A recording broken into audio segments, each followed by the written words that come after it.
30 ਸਾਲ ਪਹਿਲਾਂ ਮੌਂਟਰੀਅਲ ਦੇ ਇਕੋਲੀ ਪੋਲੀਟੈਕਨਿਕ ਦੇ ਵਿੱਚ ਇੱਕ ਭਿਆਨਕ ਘਟਨਾ ਹੋਈ ਸੀ ਜਿਸ 'ਚ ਔਰਤਾਂ ਦੇ ਨਾਲ ਨਫ਼ਰਤ ਕਰਨ ਵਾਲੇ ਇੱਕ ਸ਼ਖਸ ਨੇ 14 ਕੁੜੀਆਂ ਜਿਹੜੀਆਂ ਇੰਜੀਨੀਅਰਿੰਗ ਦੀਆਂ ਸਟੂਡੈਂਟਸ ਸੀ ਉਹਨਾਂ ਨੂੰ ਗੋਲੀਆਂ ਮਾਰ ਕੇ ਮਾਰ ਦਿੱਤਾ ਸੀ। ਇਸ ਘਟਨਾ ਨੂੰ ਯਾਦ ਕਰਦਿਆਂ ਪ੍ਰਧਾਨ ਮੰਤਰੀ ਜਸਟਿਨ ਟਰੂਡੋ ਤੇ ਓਪੋਜੀਸ਼ਨ ਲੀਡਰਸ ਨੇ ਉਹਨਾਂ ਨੂੰ ਹਾਊਸ ਆਫ ਕਾਮਨਸ ਦੇ ਵਿੱਚ ਸ਼ਰਧਾਂਜਲੀ ਭੇਟ ਕੀਤੀ ਹੈ। It is more than time for change. It is more than time to put an end to gender-based violence, including the national tragedy of missing and murdered Indigenous women and girls. Because it is more than time to build a country where everyone is safe and where everyone's rights are respected and realized. Mr. Speaker, to find the way forward, we need only look around.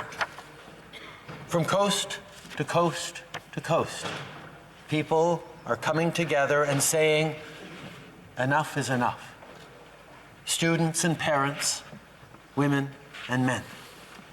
They're saying no to misogyny, to sexism, to hatred, and to discrimination. To the survivors, advocates, and everyday Canadians who have taken up this work, your courage is powerful, and we will always stand with you. There are 14 of them, 14 smart young women filled with ambitions. They had a promising future. They had their whole life ahead of them. They deserved to have their whole life ahead of them. And those young women could never have guessed that a man's cruelty was about to rob them of what was most precious to them, their lives. On December 16th at the Polytechnique, in an unthinkable act of hatred and spite, he separated the men and the women and then began to shoot the women, murdering 14 and wounding many others. The names of those killed deserve to be read and honored.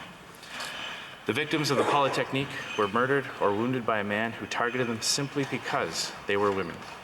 30 years later, we pause on this day, December 6th, to mark the National Day of Remembrance and Action on Violence Against Women.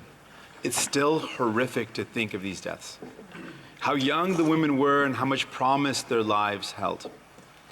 But what continues to hit me today is how ordinary violence and the message it sends to women is.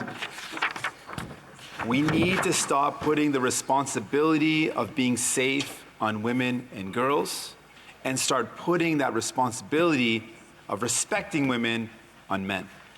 It means listening to women and believing them when they share their experiences.